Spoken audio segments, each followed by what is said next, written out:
Hello, good afternoon, and welcome to the Midday News.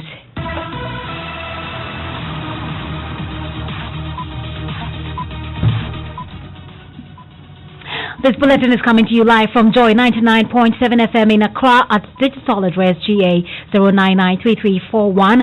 Also live on Love 99.5 FM in Kumasi, affiliate across the country, including ATL FM in Cape Coast, Radio Max in Takrady, Jubilee FM in Keta, and Kekeli Radio in Ho. It's on ABN Radio in London and around the world at myjoyonline.com. The news is brought to you by UMB Bank, UMB Speed Up, Digibank, Let's Go, and Telesol 4G, just a touch.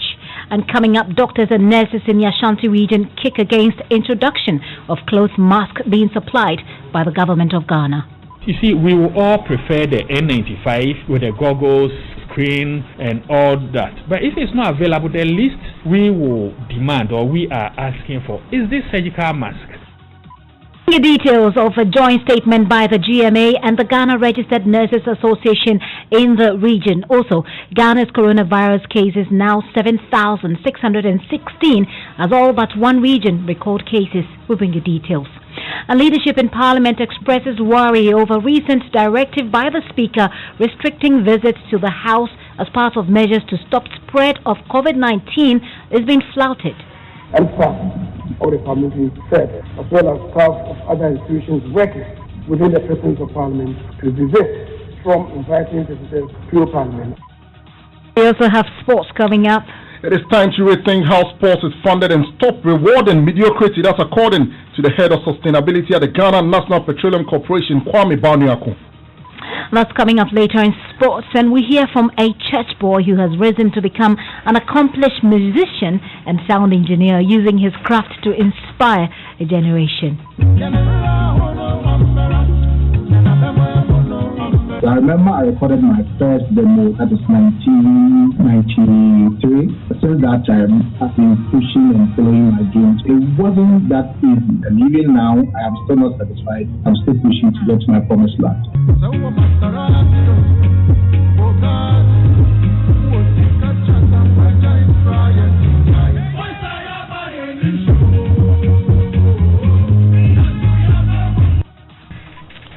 Nasi there coming up later. However, he says he's yet to reach his peak. Later in the bulletin, protests continue in the U.S. city of Minneapolis after a black man dies in the hands of a white police officer. That fire appears to be the liquor store across the road from the police station, but you now see smoke billowing out of the police station. My name is Gifty Andoh-Appiah. The details now. Doctors and nurses at the Komfo-Anokye Teaching Hospital are kicking against a move by management to introduce cloth face masks for clinical duties. Leadership of the Ghana Medical Association and Ghana Registered Nurses and Midwifery Association insist the use of unapproved and unsafe protective gear will endanger the lives of their members. Love News has intercepted a jointly signed letter by the two groups in protest of the management decision they describe as dangerous. Ashanti Regional Chairman of GMA, Dr. Pa Kwesi Bedu, has been speaking with Erastus Asawe-Donko, who has filed this report. Demand for good quality personal protective equipment for health workers has soared with the emergence of COVID-19. Many frontliners have been exposed to risk of infection, with 20 of them having tested positive to the virus so far in the region. A letter dated 24th April 2020 by the Trauma and Orthopedic Directorate notified all clinical teams of availability of cloth masks, particularly for staff at low-risk COVID-19 areas of work. The announcement has been met with stiff resistance from the front of the various health staff associations. A written response dated 22nd May 2020 by the Ghana Registered Nurses and Midwives Association registers their disagreement to the use of cloth masks for clinical duties. Leaders demanded scientific evidence of effectiveness of cloth masks in preventing infections in such environment. Dr. Pa Kwesi Bedu is regional president of the Ghana Medical Association. You see, we will all prefer the N95 with the goggles, screen, and all that. But if it's not available, the least we will demand, or we are asking for, is this surgical mask. This is not even foolproof. Some research will tell you viruses can even pass through this. And what's more of the cloth mask? So they should make sure they protect their workforce. Hospital management will not immediately comment, but close sources say adoption of the cloth masks is backed by authorization by the Food and Drugs Authority. Dr. Park Kwesibedu, however, insists such approval is not enough. The list. But it's not just enough saying FDA has approved it. Mind you, use the cloth mask, the white ones that are being given the hospitals. Use it and see whether it will be easy breathing through this. And I just finished a 5-hour surgery. If you have that one, I'm sure by the time you are done with it, you'll be sick yourself, because you see, exchange of oxygen is so difficult. So you may be taking in the carbon dioxide you are breathing. A 2015 randomized trial of cloth and medical masks for healthcare workers by physicians at Kirby Institute at the University of New South Wales found higher rates of infection in cloth masks. Reporting for Joy News, Erastus Asaredonko, Kumasi. And Erastus joins me on the line right now. Erastus, we know now that a letter has been written to the Kamfanochi Teaching Hospital officials about this. Has there been any response? No, there's not been any response per my last check yesterday. I spoke with the PRO for the hospital. He wouldn't immediately comment on it. He says he doesn't have official communication from management on it, and that the letter, as I was speaking with him, will be communicated later at a board meeting, and they will be able to respond. But what I'm getting from management is that they are saying that there's only one institution that certifies cloth masks for use across the country, and that's the FDA. And so these are masks coming from government. They've been certified by the FDA, and so they have no authority to say it cannot be used. What are health workers intending to do on this? In fact, the two associations are advising their members against the use of cloth masks in clinical settings.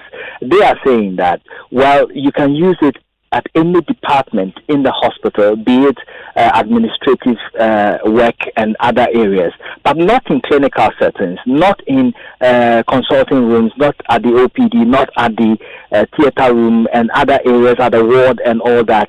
That they think exposes their members to a greater risk. And so they are asking their members to control their destiny and not allow management of various hospitals to cajole them into getting into using any equipment that will endanger their lives. Erastus, thank you for that update. Now, the FDA has said some of these masks are of the same quality as the N95. Here is FDA CEO, Delis Mimidako. When you come to the FDA, we normally say, please bring the mask to us to test, but maybe you can't. So what we do test at the FDA is that we ensure that you can breathe through the mask. I'm sure people have heard that when I wear the mask, I cannot breathe, and you've read on social media. Please, you can breathe. If you wear a good mask and a mask that has been made properly, you can wear it for the number of hours and you can still breathe. Don't let anybody tell you that you can't. Normally, we prefer that you make it out of plain fabric. And the fabric that you use should be cotton or any cotton derivative, calico, etc. What we require is that the mask should have 3 layers. So you have the outer layer that you want. You have an inner layer. We normally require maybe a medium stiffener, fabric stiffener, or a soft fabric stiffener, since it's just a face mask for the house. And then the inside is a plain material, because some of the fabric have dyes. And normally you are not sure which fabric has a dye. And you don't want to be inhaling the fumes of a dye all the time. That's why we insist that the mask should have a plain inner layer. That's the FDA's Delis Mimi Dako. She is the CEO. Well, at the heart of Ghana's COVID-19 fight is the treatment of critical cases. Joining us live with a bit more information is Dr. Christian O. He is consultant, anesthesiologist, and head of ICU at the Kolebu Teaching Hospital. He is also in charge and management coordinator for severe and critical cases at the UGMC, which is a treatment center. Dr. O, thank you very much for your time this afternoon. Can you give us an update on the critical cases you're handling at the moment? So good afternoon, and good afternoon to your audience. in patients who have COVID-19, we basically classify them as those who have no symptoms and those who have symptoms. Those who have symptoms, we say that some may be mild, some may be moderate, some may be severe or critical. So when we talk about those who have severe or critical illness, we are talking about those who have what we usually would describe as a severe pneumonia from COVID-19, or those who are requiring support for their organ systems to be able to stay alive. And these are the patients who come to the intensive care unit. Yes, what's the situation in Ghana now? A number of ICUs, or critical care areas, which are part of treatment centers, are looking after people who are severe and critically ill. I happen to nationally coordinate what is being done by these different centers. So these centers would include the medical intensive care unit of Kolebu Teaching Hospital, the intensive care unit of University of Ghana Medical Center, the intensive care unit of East Municipal Hospital, the critical care area for 37 Military Hospital, and then in the regions we would have other places like in Konfanoche, in Ho, and in Tamale. So as we speak now, all these centers I have mentioned have patients who are severe or critically ill. I think at our last update this morning, we have about 22 of those. I think between 20 to 22 of those in these different places. Majority of these are doing well. It's a lot of work trying to monitor them, give them the support they need, and get them to a place where we can be able to transfer them to mild areas where our colleagues there continue to take care.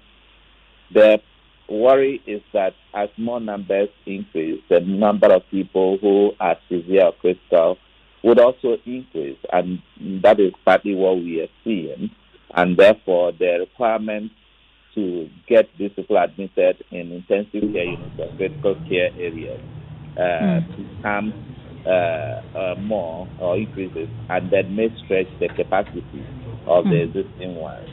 So that's the situation in our job at the moment. Well, Dr. Christian, thank you very much for your time. We know that you have to return to the theater, so we say a very big thanks, and we appreciate your sacrifices. He's a consultant anesthesiologist and head of ICU at the Kolebu Teaching Hospital. He is also the management coordinator for severe and critical coronavirus cases at the University of Ghana Medical Center, which is a treatment center. So let me bring you an update of Ghana's coronavirus cases. Now, 313 new cases have been recorded in the last 24 hours, and that brings the country's case count to 7,616.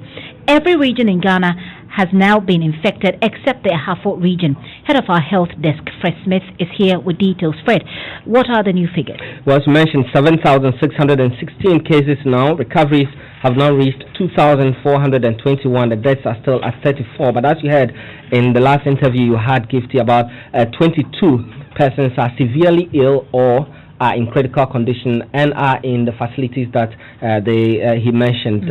In the regional breakdown is as follows. Every region has now been infected except the Ahafo region, Gifty. What's the global situation as well? Well, the more than 5.8 million cases have been recorded so far across the world, and more than 360,000 deaths have also been recorded according to the Johns Hopkins University dashboard. The infections rate in Brazil is increasing very fast. It has the second highest number of cases globally after the United States. Some experts say the toll could significantly multiply by August. Spain, Turkey, France, UK and Brazil have all announced plans to at least partially lift lockdowns and resume business. Restrictions are also easing in Asian countries like the Philippines and Japan. And as you know, Gifty, efforts are underway to ease the restrictions in Ghana as well. But in South Korea, which many saw as a model, more than 500 schools have been closed again today after briefly reopening in a bid to stamp out a resurgence of the coronavirus in the capital, Seoul, Gifty. And parks, art galleries, museums, and theaters operated by the government in the Seoul metropolitan area, home to about half of the country's population of nearly 52 million, have also been closed to the public for the next 2 weeks. And we know that even in coronavirus, there's massive protests ongoing in the United States of America. We'll get to that, Fred. Thank you. Fred is head of our health desk here at Joy News. I'm taking you now to Parliament, where leadership has expressed concern. A recent directive by the Speaker restricting visits to the House as part of measures to stop spread of COVID-19 is being flouted. Minister for Parliamentary Affairs, Oseche Mensah-Bonsu, is urging members of Parliament and staff to abide by the measures. Increasing number of visitors to Parliament in the midst of the COVID-19 pandemic, contrary to a directive by your good self, Right Honourable Speaker, in line with the COVID-19 protocols. Further to this, the House leadership has also objected that some members of Parliament, research assistants, and national service personnel are reporting for duty contrary to the directive issued by the Right Honourable Speaker pursuant to the COVID-19 imperatives.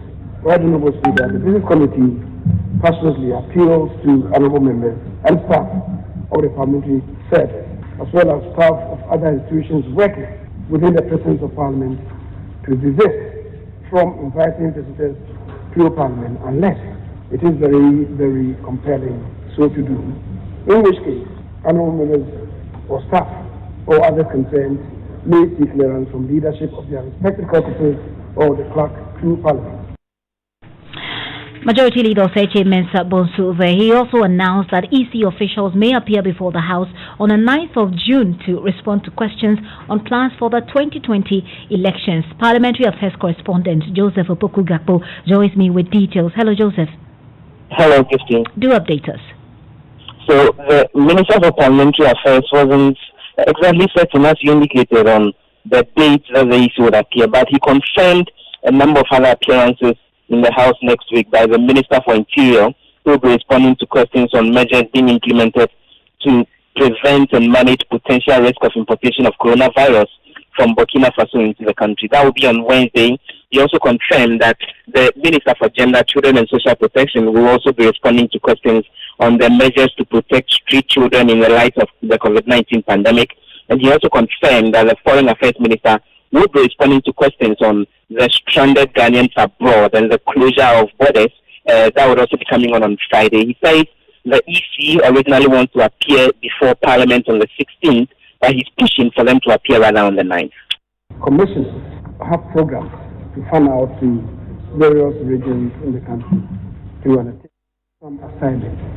They have given indication to us that they'll be back to Accra on the 15th, and accordingly they'll be able to avail themselves on the 16th. I thought that would be too distant a date from now, given what issues that are coming up for consideration. So I'm strongly urging them to avail themselves on the 9th, that is a week before their own declared date to be available in the House. We'll not be able to sort this out yet, even though I'm strongly pressing that they should be here on that day. Speaker, I believe latest Tuesday I should be able to tell colleagues that whether I've attained some success or not. That's the status of the first Speaker. Well, Joseph, yesterday was a very busy day for parliamentarians as the finance minister came in there to get approval for that 10 billion. What else has been happening in Parliament today? There is the celebration of International Peacekeepers Day today, and so there's a statement on the floor celebrating the men and women of the Ghana Armed Forces, and a number of them are present in the House to witness that.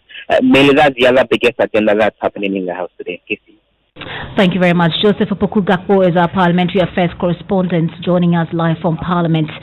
You're still listening to the Midday News here on Joy 99.7 FM. We're also on Love 99.5 FM in Kumasi, around the world at myjoyonline.com or in London on ABN Radio. And I am Gifty Andoh-Appiah. We'll take a very quick break. Stories down so far. Doctors and nurses in the Ashanti region kick against the introduction of cloth masks being supplied by the government of Ghana. We brought you details, and Ghana's coronavirus cases now 7,616. Still to come, we hear from a church boy who has risen to become an accomplished musician and sound engineer using his craft to inspire a generation. I remember I recorded my first demo at 1993. Since that time, I've been pushing and following my dreams. It wasn't that easy, and even now, I am still not satisfied. I'm still pushing to get to my promised land.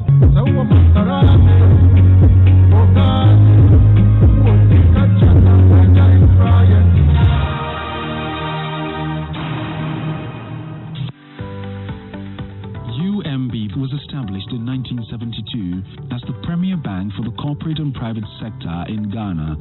From our very beginning, as the only Ghanaian bank serving all categories of businesses, we set a standard for excellence and innovation. Over the past 45 years, we've built a financially healthy and strong bank, demonstrated our commitment to our customers and to growing businesses, and exhibited originality and innovation at every turn. At UMB, our focus is built around people, service, products, and technology.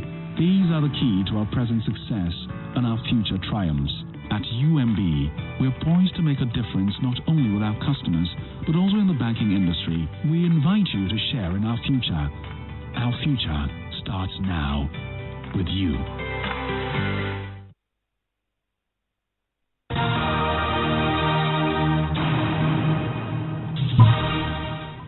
You're welcome back to the Midday News. Enhancement Andoh is here with sports.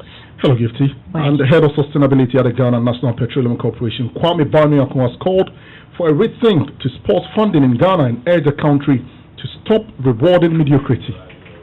We should move away from a system where we are rewarding mediocrity. You have your national soccer team. For several years, we spend millions of Ghana cedis on a soccer team that has won nothing. Then we keep on saying that's the passion of the nation. I believe that the funding amount we put into Ghana soccer every year should be a function of the results that they bring. In Germany, they have something called the German Sportschleifer. That's the Friends of German Sports. This is private, a group of people who have come together over the years, and 90% of all German Olympic athletes are funded by this group. They call themselves Friends of German Sports. Annually, they do an annual ball award ceremony, they raise funding, put it in investments, and then they are giving funding for athletes. The amount of money you are entitled to request from this pool depends on your previous performance.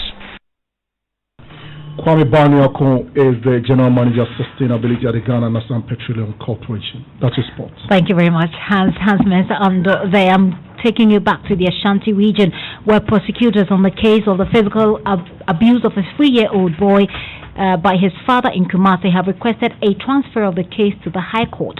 The Attorney General's office has taken over prosecution of Little Junior's father, who allegedly whipped the child with a belt and cable. Love FM's Rasta Sasari Donko was in court.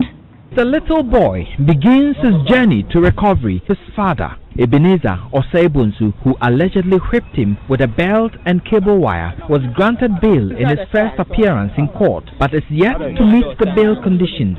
At the last in-camera case management conference, the caution statement of the accused, written statements of the victim and his mother were rejected by the presiding judge. The court also refused a request by the defense lawyer for psychiatric evaluation of the accused. The prosecutor, Superintendent Regina Oparibia, stood up and introduced an officer from the Attorney General's department, and she indicated to the court that they had wanted to withdraw the case from the circuit court to the High Court. But then the counsel for the accused was not present in court, so she wants a very short adjournment so that the counsel for the accused will be present and they will be able to move the case from the circuit court to the High Court. The judge granted her request and set an adjournment date from the 2nd of June for that to take place.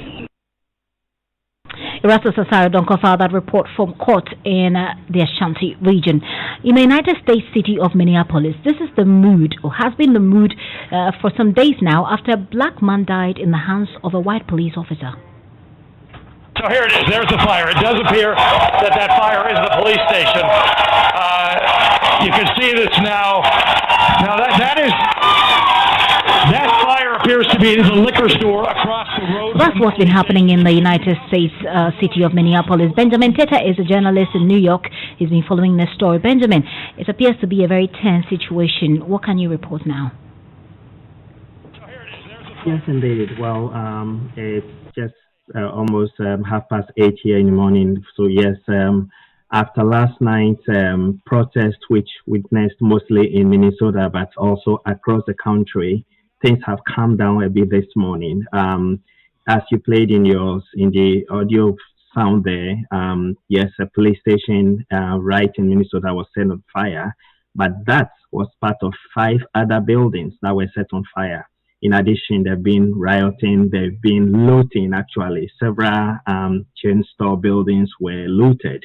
The mayor of the city is reporting that up to 170 businesses have been damaged. Well, there were also protests here in New York. There have been some in Phoenix, Arizona, in Ohio, in Memphis, Tennessee. So yes, but that has calmed down a bit this morning. Probably later in the day, we are going to see a bit of it again.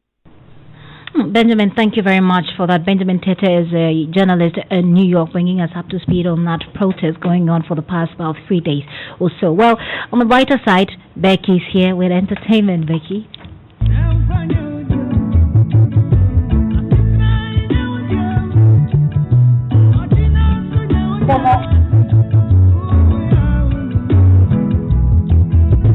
Now that's the sound of award-winning musician Nana Kweku Osei, popularly known as Nasi. The musician and sound engineer has risen from the church to become an accomplished artist, using his craft to inspire a generation. On Spotlight today, I present to you Nasi.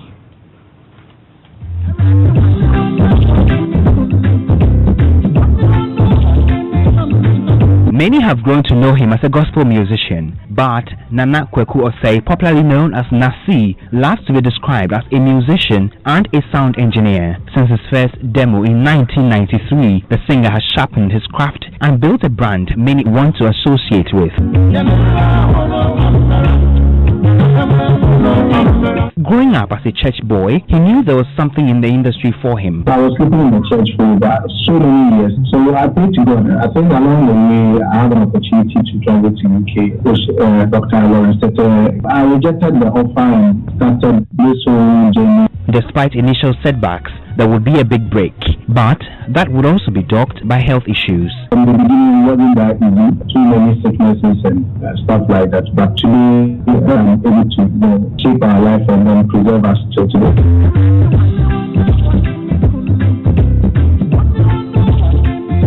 What inspires his kind of music? When you see where you are coming from and you know where you are going, you will always get the inspiration. I would say the inspiration is always coming from the new people of Ghana and also beyond. Many people know him for his gospel and inspirational songs, and over the years, he has led worship in churches and conferences.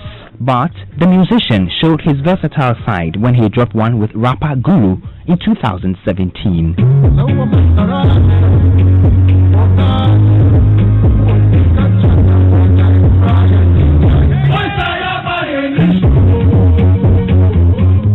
Here is how his journey with sound engineering started. I felt that somebody is teaching me sound engineering. I was sitting in front of a computer and then this education started coming. So I started moving around other studios and trying to get some physical ideas about what I've seen in the dream. And truly, when I go to the studios, everything that I see in the dream is the same thing that I see in the studio. The Empire hitmaker says he is yet to peak in his career despite being around for more than 2 decades. It wasn't that easy, but life is not the way we want it. And even now, I am still not satisfied. I'm still pushing to get to my promised land.